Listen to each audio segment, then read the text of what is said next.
Let's begin with the next chapter, my dear friends. Here is the your next chapter, effects of electric current. I hope the screen is visible. but चलो देखो, मैं यहाँ पे वक्त जाया नहीं करूंगा आपका।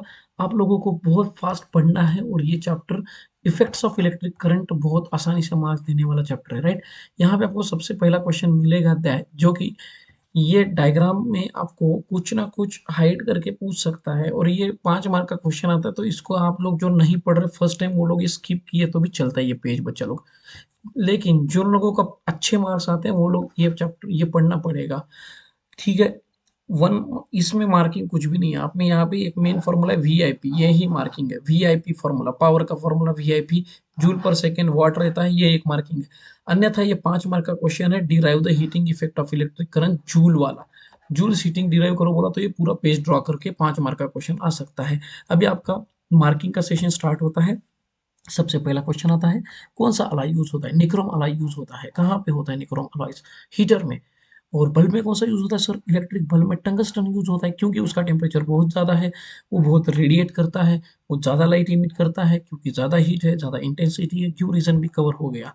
नेक्स्ट क्वेश्चन आता है कि 1 किलोवाट कितना रहता है? बच्चा लोग ये मार्क जाएंगे, आप लोग रोते बैठोगे। 1 kWh रहता है 3.6 इंटू 10⁻⁶। ये कैसे आया सर? ये डेरिवेशन भी है। यहाँ पे किलोवाट का डेरिवेशन है 3.6 इंटू 10⁻⁶ जूल। पहला क्वेश्चन आता है किलोवाट आवर किसका यूनिट है? किलोवाट आवर पावर का यूनिट नहीं है, एनर्जी का यूनिट है, इसीलिए तो जूल में कन्वर्ट हुआ। That's it. यहाँ पे डायग्राम, भाई मैंने एक बार ये क्वेश्चन भी पूछा था कि ये क्या है, ये इसके अंदर कौन सी गैस है? ऐसा क्वेश्चन, नाइट्रोजन गैस है। ये इसमें कौन सी है? सोलेनोइड कॉइल कौन सी है? टंगस्टन की। खत्म, इतना ही क्वेश्चन है। अपने घर में कितने वायर रहते हैं? 5 की नहीं 3, live wire, neutral wire, earth wire. दोनों के बीच में पोटेंशियल कितना रहता है? 220 वोल्ट का पोटेंशियल रहता है। लाइव वायर और न्यूट्रल वायर इक्विपमेंट में कलेक्ट कलेक्ट लाइव वायर से करंट ज्यादा है, न्यूट्रल से करंट रिवर्स जाता है। सेफ्टी के लिए कौन सा वायर रहता है? Neutral wire. फुकट के मार्क का क्वेश्चन है यहाँ पे, what is mean by precautionary measure? Precaution के लिए हम लोग यहाँ पे शॉर्ट सर्किट और ओवरलोडिंग का क्वेश्चन आता है। शॉर्ट सर्किट मतलब क्या? जब लाइव वायर और न्यूट्रल वायर एक दूसरे को कनेक्ट होते हैं, बहुत ज्यादा ट्रिमेंडस हीट आती है, शॉर्ट सर्किट होता है live wire neutral wire connection से, ठीक है। दूसरा यहाँ पे क्वेश्चन आएगा, इलेक्ट्रिक बिल कौन से इसमें रहता है? किलोवाट आवर में रहता है। किलोवाट आवर इलेक्ट्रिक बिल, जो हम एनर्जी का पे करते हैं। ओवरलोडिंग क्या रहता है? ओवरलोडिंग क्या होता है? इनसफिशियंट फ्यूज रहता है, मेटल मेल्ट होता है, बहुत ज्यादा हीट गर्म होती है, क्योंकि समर सीजन में वगैरह बहुत ज्यादा इलेक्ट्रिक सप्लाई हम लोग एक ही जगह से फैन एसी टीवी सब लगाते हैं, और वहां से क्या होता है, एक्सेस हीट लेती है। एक ही जगह बहुत सारे सॉकेट होते हैं, ये बहुत ज्यादा हीट लेने के कारण वहाँ ओवरलोडिंग हो जाती है। What is the full form of MCB? Miniature. Spelling देखना, miniature circuit breaker. Breaker की स्पेलिंग भी गलत लिख रहे हैं गधो। BREAKERS breakers, right. एमसीबी का फुल फॉर्म याद कर लेना, ठीक है। नो, एमसीबी इतना इजी क्यों है? क्योंकि उसको हम स्विच की तरह सिंपली ऑन ऑफ कर सकते हैं। Why it is easy? Because it is simply हम लोग ऑन ऑफ ऑफ करते हैं, और ये बहुत फास्ट रिवर्ट करता है। It is very fast as compare to normal fuse, and we can simply reset. Main word है ये, इतना इजी क्यों है? क्योंकि ये रीसेट कर सकते हैं बटन की तरह। 2 मार्क का क्वेश्चन मैंने अभी जो बताया आपको। प्लीज डेरिवेशन याद करना। पावर के 3 फॉर्मूले, VIP पावर का मेन फॉर्मूला, VIP। पावर का दूसरा फॉर्मूला I² × R। पावर का तीसरा formula V² / R। I² × R, V² / R। Hashtag numerical करना है आपको ही। ये बहुत मेन फुकट के मार्क का क्वेश्चन है। एक बार वीआईपी लगाना, एक बार वीआईपी लगाना, तो एक बार रेजिस्टेंस अलग से निकालना, एक बार रेजिस्टेंस अलग से निकालना। सबसे मेन क्वेश्चन, एग्जामिनर का फेवरेट क्वेश्चन है, 10 घंटे के लिए इतने एम्पियर का करंट। देखो तुम लोगों ने वैट में निकाला, पावर निकाला VI से वैट में, लेकिन इस वैट को किलो वैट में कन्वर्ट करो। या तो जैसे कि वैसा, power is equal to energy by time, energy is equal to power into time। तो you will be getting power in watt and time in our watt hour, फिर इसको डिवाइड बाय 1000 किया, kilowatt hour. That's it. यहाँ से question आता है, note से पढ़ लेना प्लीज, मैं यहाँ से एक्सप्लेन नहीं करूंगा। ये क्वेश्चन आपको नोट से पढ़ना है, थोड़ा तो काम करना ही है। हंस क्रिश्चियन ओरस्टेड जो काम किया था इलेक्ट्रोमैग्नेटिज्म पे, हंस क्रिश्चियन ओरस्टेड ने बहुत ही इंपॉर्टेंट काम किया था।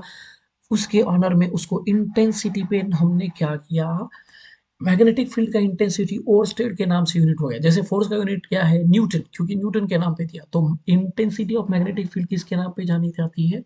ओरस्टेड के। इलेक्ट्रोमैग्नेटिज्म का काम किया। ये क्वेश्चन 3 मार्क का नोट से पढ़ लेना, मैं यहाँ से मार्किंग नहीं दे सकता, प्लीज आप लोग इसको पढ़ लेना। 3 मार्क का क्वेश्चन है, अच्छे से पढ़ लेना। ये बहुत मेन क्वेश्चन है, 3 मार्क का क्वेश्चन है, मैं अभी बताता हूँ 2 मिनट में। देखो मैग्नेटिक फील्ड जो बनती है उसकी इंटेंसिटी मतलब वो कितना स्ट्रेंथ रहता है, वो जैसे जैसे दूर जाता है वो रिड्यूस होती है। मतलब एक वायर से आप जितना दूर जाओगे उसकी मैग्नेटिक मतलब एक वर्ड है डिस्टेंस पे डिपेंड करती है। मैग्नेटिक फील्ड किस पे डिपेंड करती है? डिस्टेंस पे। दूसरा क्वेश्चन आता है मैग्नेटिक फील्ड और किस पे डिपेंड करती है? करंट पे। यहाँ पे क्वेश्चन आएगा डिफाइन मैग्नेटिक फील्ड किस पे डिपेंड करती है? मैग्नेटिक फील्ड डिपेंड करती है डिस्टेंस पे, मैग्नेटिक फील्ड डिपेंड करती है करंट पे। 2 मार्क फुकट के मिल गए, आगे बढ़ते हैं। 2 मार्क का क्वेश्चन है राइट हैंड थंब रूल, कभी कभी 3 मार्क का क्वेश्चन आता है। इसको हम लोग व्हाइटनर लगा देते हैं, जैसे कि आपको दिख रहा है स्क्रीन पे व्हाइटनर लगा दिया, मर गए ये व्हाइटनर लगाया, यहाँ से क्वेश्चन, व्हाइटनर लगाया, यहाँ से क्वेश्चन, इसको नाम लिखो, इसका नाम लिखो, इसका नाम लिखो, इसका नाम लिखो, right hand thumb rule explain करो। Imagine you have held the current carrying conductor in your right, learn करना। अब ये सब पढ़ाते बैठूंगा तो टाइम चला जाएगा। इस क्वेश्चन को भी आप लोग प्लीज बता रहा हूं मैं, एक बार नोट से पढ़ना, इतना इजी नहीं है बेटा मार्क्स पूरे कवर करना। लकीली मैंने जो बताया वो आ सकते हैं, 90% चांसेस है, ये आने के चांसेस बहुत कम है, 5% है, बट आ भी सकते हैं। तो इस क्वेश्चन को पढ़ लेना। फिर भी मैं यहाँ पे आपको स्किप करने की सलाह देता हूँ अगर आपने कुछ नहीं पढ़ा तो। If you are beginner, if you are pro, then go. 5 mark question, 3 mark question, बहुत ज्यादा important question. Define solenoid, solenoid define करने आना चाहिए। सोलेनाइड का डायग्राम ढंग से ड्रॉ करने आना चाहिए, एकदम ढंग से। इधर साउथ पोल है, इधर नॉर्थ पोल है, इधर प्लस है, इधर माइनस है। यह है मैग्नेटिक फील्ड जो आप लोगों को नॉर्थ से साउथ ही जाती है। कहाँ से कहाँ जाती है मैग्नेटिक फील्ड? नॉर्थ से साउथ। प्लीज याद कर लेना, आप लोगों को ये आना चाहिए। मैग्नेटिक सोलिनॉइड क्या रहता है? एक कॉपर वायर है जो वुंड होता है। कॉपर वायर वुंडेड और the resistive coating, copper wire resistive coating wound in the form of loop. Magnetic field ये बार मैग्नेट की तरह काम करता है। बहुत ही मेन क्वेश्चन, ये किसकी तरह काम करता है? बार मैग्नेट की तरह। That's it. ये क्वेश्चन भी नोट से डायग्राम से पढ़ लेना। राइट हैंड थंब रूल ये वाला डायग्राम पे क्वेश्चन आता है। Fleming's left hand rule 3 mark का क्वेश्चन है। इसमें आप लोग एग्जामिनर ये सब कुछ मिटा सकता है और आपको एक्सप्लेन करो बोलेगा, आपको एक्सप्लेन करने आना चाहिए व्हाइटनर लगा के। आई होप ये समझ में आता है, ये बहुत ही मेन क्वेश्चन है आपका। मोटर, मोटर के एप्लीकेशन बहुत बार पूछा है, मोटर कहाँ कहाँ यूज आता है, स्पेलिंग नहीं आती तो आप लोग अभी से पढ़ाई छोड़ देना कि ये सब स्पेलिंग नहीं आ रही भैया, हम लोग क्यों पढ़ रहे हैं, क्यों बर्बाद कर रहे हैं पैसा, उठ जाओ यहाँ से, भागो, हट सो। ये स्पेलिंग आनी चाहिए कि मोटर कहाँ होता है।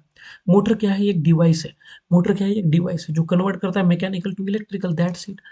बच्चा लोग, मैं 5 मार्क का क्वेश्चन का सेशन अलग से बनाऊंगा। ये डायग्राम बहुत अच्छे से ड्रॉ करने आनी चाहिए आपको, एक्सप्लेन डायग्राम बोलने आ सकता है, बहुत मेन क्वेश्चन। ये जो एक्सप्लेनेशन है प्रॉपर अंडरस्टैंड करना डायग्राम को पढ़ के, ये वर्किंग भी अच्छे से समझ लेना please. I will start 5 mark question also, वहां पे आप लोग इसको देख सकते हैं। मैं अभी आपको बोलूंगा ये क्वेश्चन 5 मार्क के लिए बना ही, 5 मार्क के लिए क्वेश्चन है, 1-2 मार्क के लिए बना ही नहीं है क्वेश्चन। ठीक है, 2 मार्क का डायग्राम दोगे तो आप जिंदा रहोगे। यहाँ पे एक्सेल क्या है, कार्बन ब्रशेस क्या है, स्प्लिट रिंग क्या है, ये लिखने आना चाहिए, दैट्स इट। इलेक्ट्रोमैग्नेटिक इंडक्शन क्या होता है आपको मालूम ही है। गैल्वेनोमीटर पे एक्सप्लेनेशन आ सकता है। गैल्वेनोमीटर बहुत छोटा करंट डिटेक्ट करता है, करंट डिटेक्ट करता है। यहाँ पे आप लोग नोट से एक्टिविटी बेस्ड क्वेश्चन एक बार पढ़ लेना। आपको सबसे मेन क्वेश्चन है Faraday's law of electromagnetic induction का क्या है। यहाँ पे whenever there is a change in magnetic lines of force, whenever there is change in magnetic lines of force, current is induced in it, Faraday's law। Current induce होता है, current induced in it. तो आपका Fleming's right hand rule भी याद करना जो generator में काम में आता है। Please Fleming's right hand rule जैसे कि वैसा डिक्टो लर्न करना, इसमें कोई गुंजाइश नहीं है, मैं एक्सप्लेनेशन नहीं दूंगा आपको। माइकल फेराडे ने एक्सप्लेन किया था, ये बहुत ही इंपॉर्टेंट है। Michael Faraday royal institute of London में पढ़ाई किया था, ये भी याद करके जाना। एसी डीसी इस चैप्टर का जीवन दान क्वेश्चन है बच्चा लोग, चप्पा चप्पा छान मारो, एसी डीसी को निकालो। इस चैप्टर में सबसे मेन यही क्वेश्चन है, इसका एवरी सिंगल वर्ड आना चाहिए। कैसे सर एवरी सिंगल वर्ड? जैसे कि ये क्या लिखा है, ये क्या लिखा है, ये क्या लिखा है, ये क्या लिखा है, इसकी एरो कैसी है, यहाँ पे क्या लिखा था, यहाँ पे क्या लिखा है, यहाँ पे क्या लिखा है, ये क्या है। ये इंक्रीजिंग डीसी है, ये भी स्टेबल डीसी है, ये डिक्रीजिंग डीसी है, ये डायरेक्ट करंट, ये बढ़ने वाला current stable current, decrease reducing DC. मैं मिटा रहा हूँ, आप लोग पढ़ लेना इसको, राइट। चलो आगे बढ़ते हैं भाई। यहाँ पे अपनी 1/50 सेकंड लगता है, कितना सेकंड लगता है पूछा तो 1/50। इंडिया में फ्रीक्वेंसी कितना है? 50 हर्ट्ज पर। Electric generator is a device which convert electrical energy to mechanical, नहीं, मैकेनिकल टू इलेक्ट्रिकल, हाँ mechanical to electrical. Motor electrical to mechanical था। 5 मार्क का क्वेश्चन है। अभी आपको ये पढ़ना पड़ेगा। मैं इसको एक्सप्लेनेशन नहीं दूंगा, ये ऑब्वियसली मेन क्वेश्चन है 5 मार्क के लिए। तो आपका यहाँ पे मार्किंग बन जाता है, एक्सप्लेन करो ये वाला क्वेश्चन। बच्चे लोग प्लीज अच्छे से करके जाना, गिव रीजन इसके ढंग से करके जाना। ये वाला क्वेश्चन, ये वाला क्वेश्चन, ये वाला क्वेश्चन, जैसे का वैसा क्वेश्चन आएगा। सोलेनोइड जैसे का वैसा। ये क्वेश्चन 9, 10, 11 जैसे का वैसा। मेरे फेवरेट क्वेश्चन ये चारों है, ये अच्छे से पढ़ के जाना। उसमें से उसमें ये क्वेश्चन एग्जामिनर का बहुत फेवरेट है। किसको? सॉरी, टीवी सेट वाला। वैसे तो चारों ही करना है। ये मार्किंग दिए हुए क्वेश्चंस बहुत इंपॉर्टेंट है। आप लोग कुछ नहीं करोगे, डायरेक्टली इधर से भी करोगे तो भी काम बन जाएगा। ये इतना इस चैप्टर के, आप लोग प्लीज इस चैप्टर के एक्सरसाइज बेस्ड क्वेश्चन बहुत इंपॉर्टेंट है जो आपको स्क्रीन पे दिख रहे हैं। I hope you are getting this point. Let's मिलते हैं जल्दी ही आप लोग ही चैप्टर में। Thank you, take care, bye bye.